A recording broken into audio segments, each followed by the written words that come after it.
It was just past 2 in the morning when Elena stepped into the hallway, her slippers barely making a sound against the cold marble floor.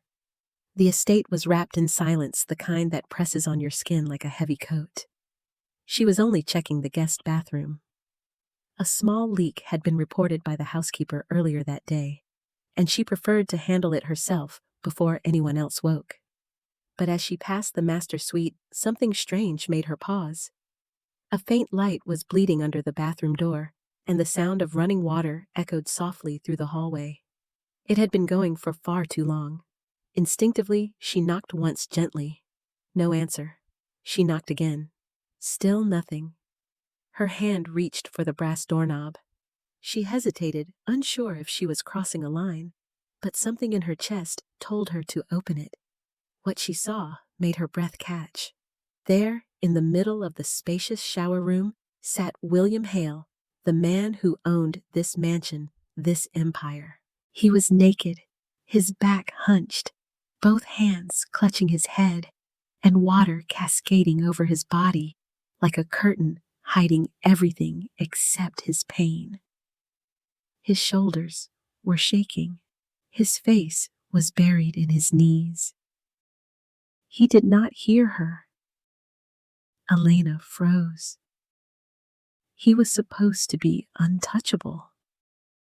Sharp suits, ruthless decisions, silent dinners. The kind of man whose shoes never scuffed, whose words could build or destroy a company. But right now, he was nothing like that. He was just a man. Broken. Exposed. She could have walked away. Should have. That would have been the proper thing to do. Close the door. Pretend she saw nothing. That was what staff were trained to do. Discretion. Distance. Instead, she took a step forward. Without a word, she reached for the towel hanging by the sink and folded it over the rack closest to him. Then slowly and carefully, she turned and left the room, leaving the door ajar, just enough for the steam to escape. She never said a word, and he never looked up. But he knew she had been there.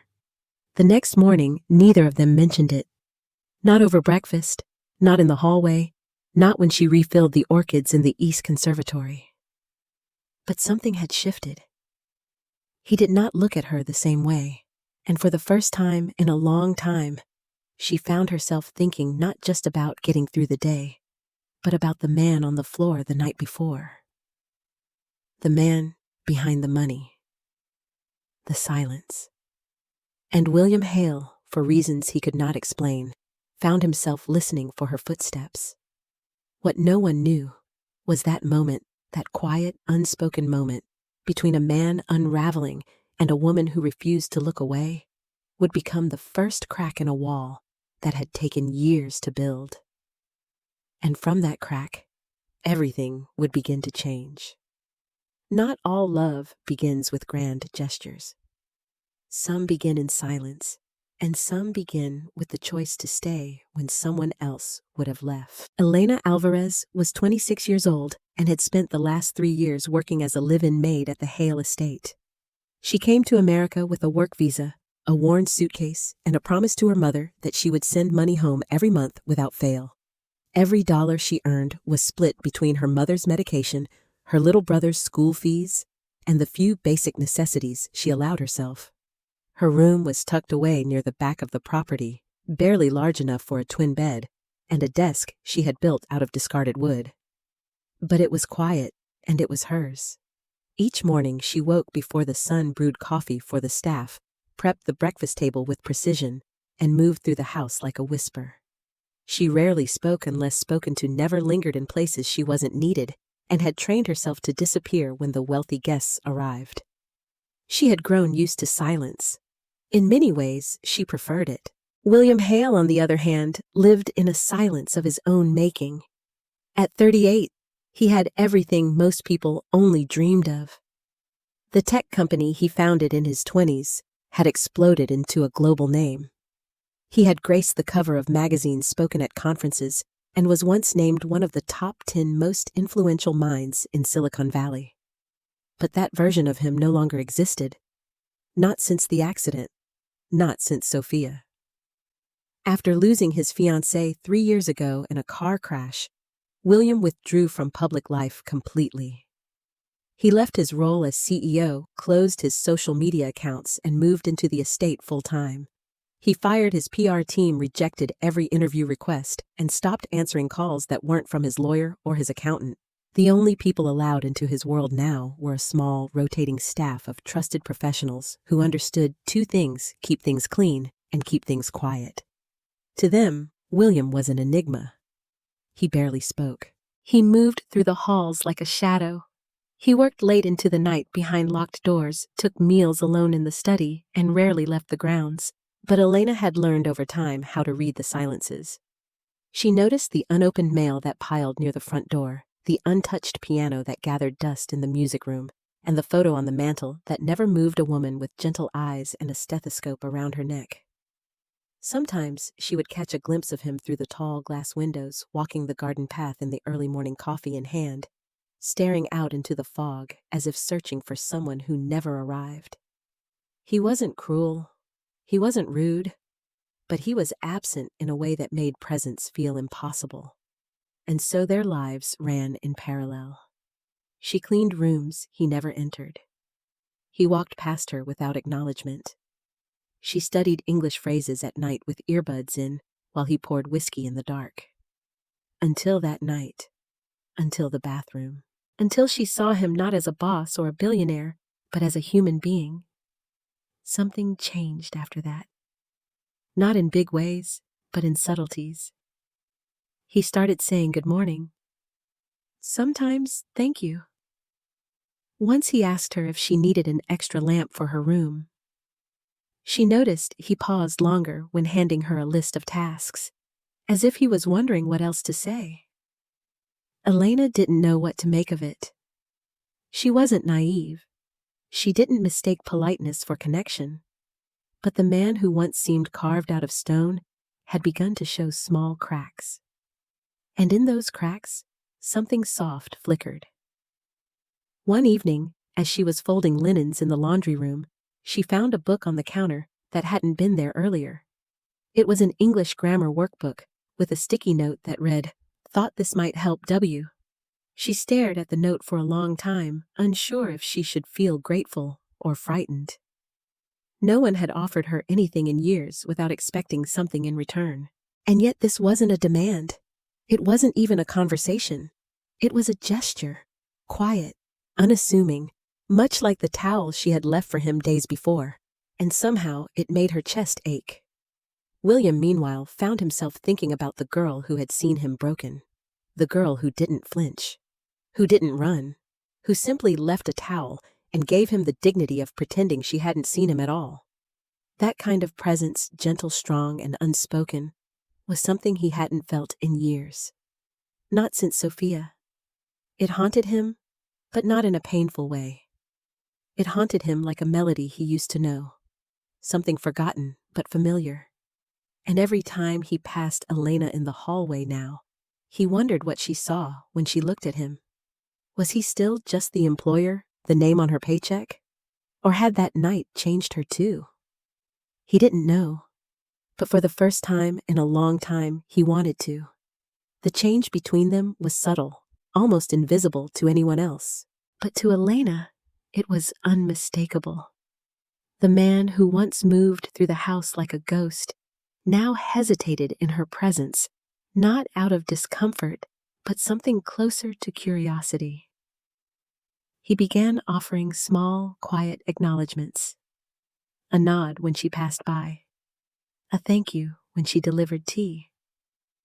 Once, when a storm knocked out the power for an hour, he found her lighting candles in the main hallway and said softly, "I always hated storms, too." She didn't respond, not because she didn't care, but because she didn't know what to say. What do you say to someone who carries their grief like a second skin? Elena had spent years learning to carry hers in silence, so she understood. But understanding did not mean knowing how to bridge the space between them. The space began to narrow the day Elena's phone rang during her break. It was her cousin from home, her voice trembling on the other end. Her mother had collapsed again. The medicine wasn't working anymore. The hospital bills were piling up. Elena promised she would send more money by the end of the week, but she didn't know how. Her hands shook as she ended the call. She thought she was alone in the kitchen, but when she turned around, William was standing in the doorway. He didn't speak. His eyes scanned her face, the way her jaw tightened, the way her fingers gripped the edge of the sink, like it was the only thing keeping her upright. She wiped her eyes quickly and said, "Sorry, sir, I'll get out of your way." But he didn't move. Instead, he stepped forward and placed a plain white envelope on the counter beside her. "There's no note inside," he said. "No obligation. Just help if you want it." Then he walked away. Elena stood frozen for nearly a full minute before she reached for the envelope. Inside was cash. Enough to cover the medicine. Enough for next month, too. That night, she left a thank you note under his teacup written in her careful handwriting. "I won't forget this, and I won't waste it." He never replied, but she found her teacup washed and placed gently outside her door the next morning. From then on, their interactions deepened, not through grand gestures, but through a growing collection of moments. A glance held a little longer.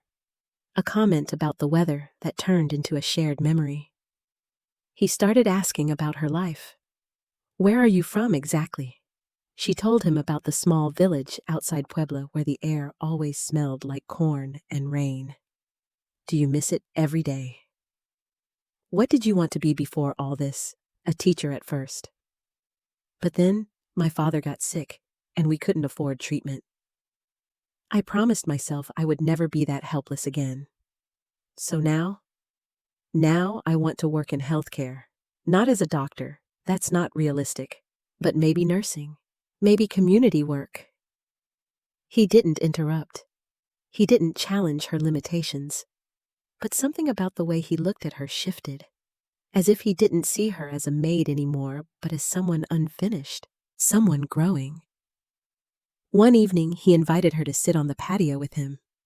Not as staff, just as company. The sky was turning lavender. A pot of tea sat between them untouched. After a long silence, he said, "You know, I haven't had dinner with someone since Sophia." Elena didn't ask who Sophia was. She didn't need to. The name hung in the air like a ghost. But he continued. "We were supposed to get married that spring. She was a doctor, the kind of person who made everyone feel seen. After the accident, everything just stopped making sense. I kept thinking, if someone like her could disappear, what was the point of building anything at all?" Elena listened. That was all. And in that listening, something softened between them. After that, he started joining her in small, quiet ways. Once a week, they had tea together. Sometimes they talked about books, other times about memories. Sometimes they didn't speak at all. The silence was no longer hollow. It was shared. One night, she found an old record player in the storage room. She cleaned it, fixed the wiring, and left it outside his study with a note that said, "In case the silence gets too loud." A week later, she heard music playing from the library. Something classical, something sad and beautiful. That night, he passed her in the hallway and said, "I forgot how much I missed sound." In the quiet, something was growing. Not romance, not yet, but recognition. Two people, both broken in different ways, finding comfort in each other's presence. The house no longer felt quite so empty, and neither did they. But not everything was simple. One afternoon, Elena received a letter from the community center downtown. She had applied months ago to volunteer part-time in a program for medical aid. They had finally accepted her, She would assist with clinics on Saturdays unpaid but with valuable training. Her face lit up when she read the letter. But her shift at the Hale estate included Saturdays. She folded the letter and tucked it into her apron, unsure of what to do. That evening, as she served William his tea, she hesitated before leaving. He noticed. "Something wrong?" he asked. "I got an opportunity," she said. "Just a few hours on Saturdays. Medical volunteer work. But it conflicts with my duties here. I understand if that's not possible." He studied her for a long moment, then said, "You can have every Saturday off. No deduction in pay. Just go. Learn. Come back and tell me what you discover." Elena's voice caught in her throat. "Thank you," she whispered. He nodded. "One condition," he added. "You keep that smile when you walk in the door." She laughed, surprised by the warmth in his tone. And from that moment, something between them deepened again. Saturdays became her favorite day. She would return in the evening tired but fulfilled. And each time, without fail, a fresh cup of tea waited outside her door. He never asked what she did, but she always found a note slipped into her books written in his precise handwriting. "You looked happier this evening," or "The world is lucky to have you in it." One day, she found a bookmark tucked into her medical notes. It read, "You saw me at my lowest, and you stayed. That matters more than you know." Her fingers trembled when she read it. She hadn't realized how much she needed someone to say those words, and she hadn't realized until that moment how deeply she had come to care for the man who wrote them. Not because he was a millionaire, but because he had become real. Because they were no longer just a maid and a master. They were something else entirely. Something without a name. Yet, the day Elena discovered the locked room was the day everything shifted again. She had never intended to open it. In fact, for the 3 years she had worked at the Hale estate, she had made a point to avoid it. The door at the end of the east wing remained closed at all times, and no one ever mentioned it. It wasn't on the cleaning schedule, and the key was not in the usual cabinet. But that morning, while dusting the hallway, she noticed the door had been left slightly ajar. She paused, hesitant. Curiosity crept in slowly, like the morning light through the tall windows. She pushed the door open just enough to see inside. The room was quiet, still untouched by time. On one side stood a grand bookshelf lined with medical journals, philosophy books, and photographs of field hospitals. On the opposite wall was a large framed photo of a woman with kind eyes, dark curls, and a white coat. She was standing in front of a group of children, all smiling, their hands reaching for her as if she were a hero. Elena stepped inside, careful not to move anything. She recognized the face. It was the woman from the photograph on the mantel. The one who had never moved. This was Sophia. Her presence lingered in every inch of the room. A scarf draped over the chair. A half-finished sketch of a rural clinic on the desk. Sticky notes on the wall written in looping cursive. Notes like, "Find joy in small wins," and "Don't forget Honduras trip Thursday." There was a sense of motion frozen in time. A life interrupted. A story paused mid-sentence. Elena felt a lump rise in her throat. She didn't belong here yet. Something kept her feet planted. She reached for a book on the desk, its pages yellowed and marked. Inside was a letter. A personal one. It began, "My dearest William." Her fingers trembled. She didn't read further. She closed the book gently and stepped back. As she turned to leave, she saw him standing in the doorway. William said nothing. He didn't look angry, just tired, hollow. "You weren't meant to see this," he said quietly. "I didn't mean to intrude," she replied. "I know." He stepped aside to let her pass. But instead of walking away, she stood still. She looked up at him. Really looked. I'm sorry you lost her. He nodded. She was everything. The kind of person who gave more than she ever took. I thought if I worked hard enough, I could give her the world. But in the end, I couldn't even give her time. Elena didn't know what to say. She only knew that silence was sometimes more sacred than words. After a moment, he continued. That room is all I have left of her. For a long time, I believed keeping it locked would keep the pain from spilling into the rest of the house. But lately, I wonder if all I've done is bury the good with the bad. Elena placed a hand gently on the doorframe. Maybe pain doesn't need to be locked away. Maybe it just needs to be carried differently. He looked at her, surprised by her calmness. You speak like someone who knows. She nodded.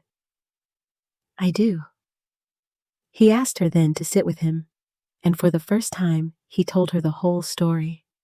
About Sophia.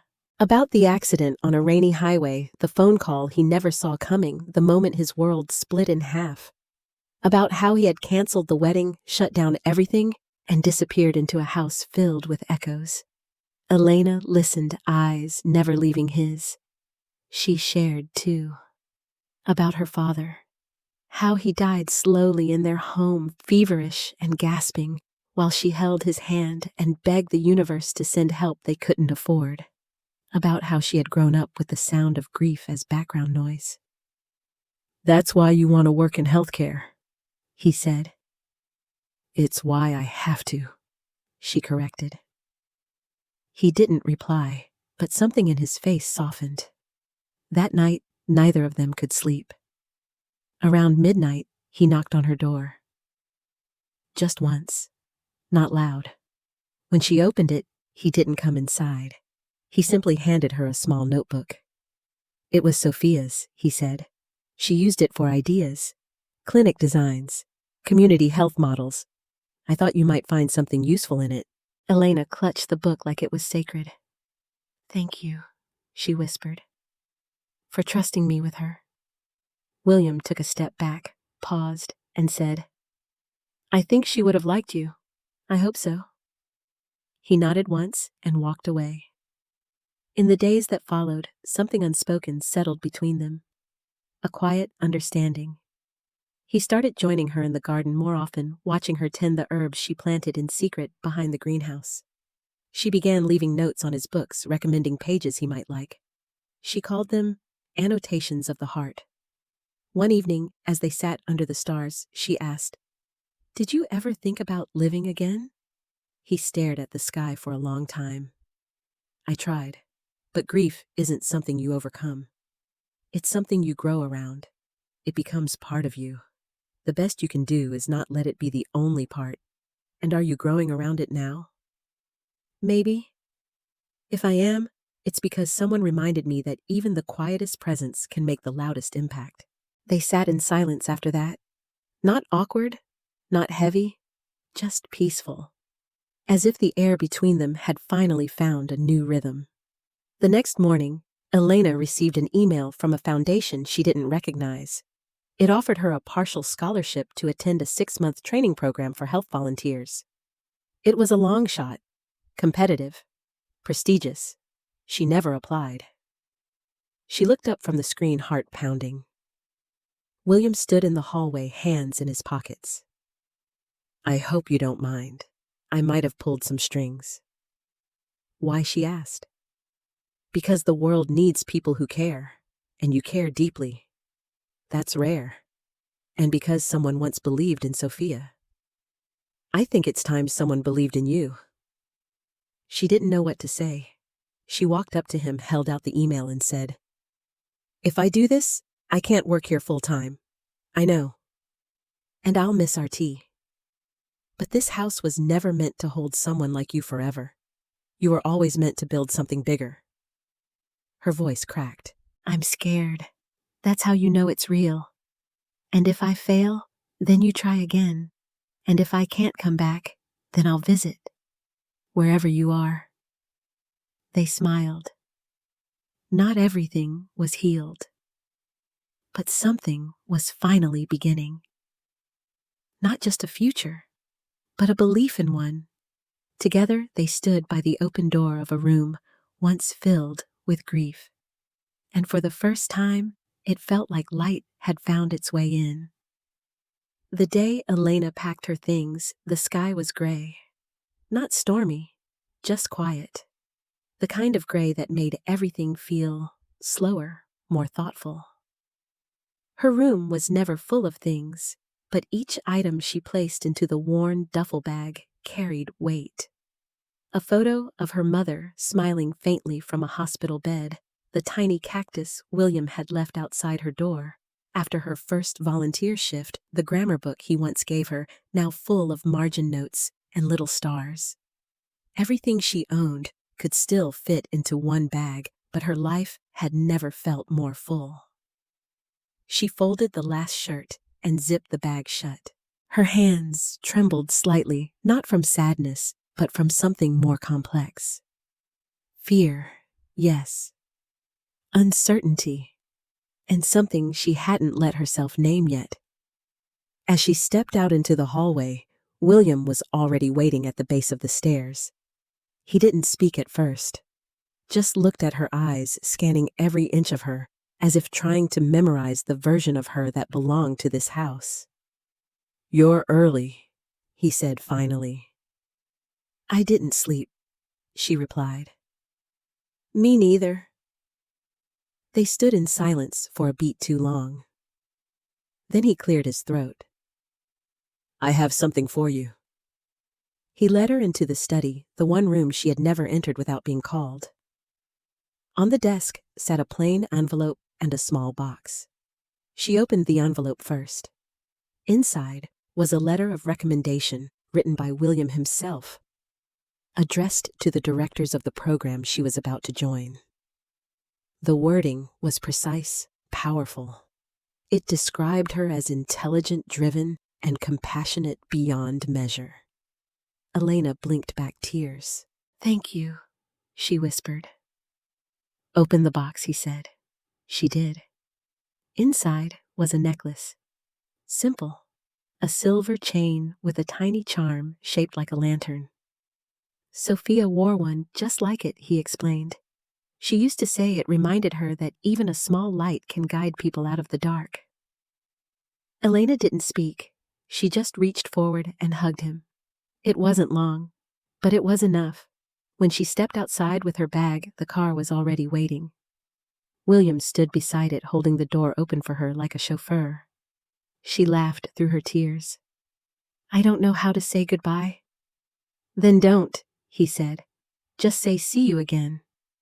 As the car pulled away from the estate, Elena looked back only once. He was still standing there, one hand in his pocket, the other raised slightly in a quiet wave. She pressed her hand against the window. And then he was gone. The next few weeks were a blur. New city, new schedule, new challenges. The training program was intense, filled with long hours, clinical simulations, and weekly evaluations. Most of her classmates were younger, richer, louder. Elena stayed quiet, but she listened. She observed. She wrote everything down. Her work ethic caught attention quickly. Instructors began calling on her more often. Some students resented it, others respected it. She didn't care either way. Every night, she returned to the small apartment provided by the foundation and read Sophia's notebook. She copied her clinic models, studied her margin notes, and every Sunday evening she wrote a letter to William. She never expected a reply, and he never sent one. But she kept writing. "Dear William, this week we practiced triage response. I didn't faint. I thought I would. Thank you for the necklace. I wear it under my scrubs. It reminds me to breathe." She signed each one with care. "Warmly, Elena." Somewhere across the city, in the quiet of his study, William read every letter. He never framed them, never pinned them up, but he kept them stacked in a drawer. He opened often. Sometimes he would read one, then close his eyes and smile. Her presence still lingered in the house, not through noise, but through memory. Months passed. Her letters became longer, more confident. She wrote about patients she observed, mentors she admired, questions that kept her up at night. And then, one day, the letters stopped. Not abruptly, not with warning. They simply stopped arriving. William waited. A week. 2. 3. He didn't panic, but he noticed the silence. It felt different this time. He poured tea one evening and found himself staring at the empty cup beside him. That night, for the first time in months, he couldn't sleep. The next morning, a small package arrived. It was from Elena. Inside was a folded letter and a photograph. The photo showed her in a white coat, standing in front of a small mobile clinic with a group of immigrant families behind her. She was smiling, her eyes bright, her shoulders relaxed in a way he had never seen. The letter was short. Dear William, I've been busy. Good busy. I started a weekend clinic with 2 classmates. It's small, but it matters. We named it Proyecto Luz. Project Light. I thought of Sophia when we picked the name, and I thought of you. I hope you're well. I hope you're proud. I'm not done writing. I just needed to live a little first. More soon. Love, Elena. He sat back in his chair holding the photo like it was something rare and precious. For the first time in a long time, his heart felt warm. Not because he had done something remarkable, but because someone he cared about had become who she was always meant to be. That night, he poured 2 cups of tea again. One for himself. One he placed across from him, out of habit, out of hope. Then he raised his cup to the empty seat and whispered, "She found the light. Just like I knew she would." Elena stood at the front of the small community hall, her hands gripping a note card she no longer needed to read. The hall was packed, filled with folding chairs and makeshift decorations. Behind her was a painted banner slightly crooked that read, Proyecto Luz, 1-year anniversary. There were children playing near the back, volunteers chatting in the corners, and a table filled with food cooked by patients and their families. It wasn't glamorous, it wasn't perfect, but it was alive. Elena took a deep breath. Her voice was steady, but her chest tightened with each word. A year ago, I walked into this building, not knowing if anyone would come. I had no budget, no experience running a clinic, and no reason to believe this would work beyond a stubborn dream. But people did come, and they kept coming, because care should not be a luxury, because kindness can be a form of medicine. Because sometimes a simple space with open doors is all someone needs to start healing. Her eyes scanned the crowd and stopped at the back corner. William stood there, dressed simply in a navy sweater and jeans, a soft smile on his face. He didn't wave. He didn't move. But she knew he had come. She hadn't seen him in months. She had called, left messages that were never answered. She had assumed he was busy. Maybe he had moved on, but seeing him there silent and steady reminded her that some people don't disappear. They just wait in quiet corners until you're ready. After the speech, she moved through the crowd, greeting patients, hugging volunteers, thanking donors. But her eyes kept returning to that spot in the corner, afraid he might vanish. When she finally reached him, she stood still, uncertain. "You came," she said. "Of course," he replied. "I've always been coming. You just needed time to arrive first." She smiled, heart pounding. "I thought maybe you were done with me." He shook his head. "Never. I just didn't want to interrupt the life you were building. It was never mine to shape, only to witness." They stepped outside into the evening air. The sun had dipped below the rooftops, and the city buzzed softly around them. William sat on a bench and she joined him. For a while they said nothing. Then she asked, "What changed for you? Why now?" He looked ahead at the children drawing chalk hearts on the sidewalk. "Grief stopped being the loudest thing in my life. I think that's because of you." She reached for his hand. He let her take it. It was the first time they had ever touched outside the walls of the estate. His hand was warm, firm, familiar. "I wasn't sure you'd still want to be part of this," she said. "You were always part of this, even when you weren't here. You didn't just start this clinic, Elena. You started me again." She turned toward him. "And you saved me long before I knew I needed saving. When you saw me cry and didn't turn away, you taught me what presence meant." He chuckled softly. "I didn't do anything heroic." "Exactly," she said. "That's why it mattered." They sat there hand in hand, watching as the mural beside the clinic caught the last bit of sunset. It was a painting of a lantern surrounded by hands reaching up toward it. In the center was a silhouette of a woman in a white coat. Her head bowed, holding the light. A child had written under it in crayon. "Her name is Elena. She makes people better." William read the words and felt something he hadn't allowed himself in years. Peace. She leaned her head on his shoulder. "Do you think Sophia would approve of this?" he asked. "I think she already does." He exhaled a long, quiet breath that felt like it carried years with it. "I didn't know if love could start again after loss." "It doesn't start again," she said. "It grows beside the loss. It doesn't replace. It expands." He nodded slowly. "I think I'm in love with you, Elena." Her voice was quiet. "I've been in love with you since you left that towel on the rack and didn't say a word." They both laughed softly like people who had cried too much and finally found air. When they stood to leave, he took her hand again, more confidently this time. "Let's walk a little," he said. "There's something about walking next to you that makes the world quieter." As they strolled past the clinic, she looked up at the sky.